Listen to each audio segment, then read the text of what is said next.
আমরা এখন যাচ্ছি পাখির কিছু ছবি তুলব, পাখির মেলায় পাখি দেখতে যাচ্ছি সবাই মিলে। এই যে আমাদের ফটোগ্রাফার ভাইয়া যাচ্ছে, আমাদের সাথে সুজন ভাই আছে, বিশু আছে, মনে পড়ছে তো, উনি হচ্ছে আমাদের সুজন ভাই। ভাইয়া একটু আপনি নিজেই দেন পরিচয়টা।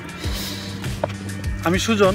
আপনি যে একজন ইউটিউবার, অনেক বড় একজন ইউটিউবার, এবং আপনি যে আমাদের এই ম্যাডেক্সের সাথেও আছেন, এটা একটু বলেন। সেটা আপনার এই চ্যানেলে বলুন না, আমি সেটা আমার চ্যানেলে বলুন।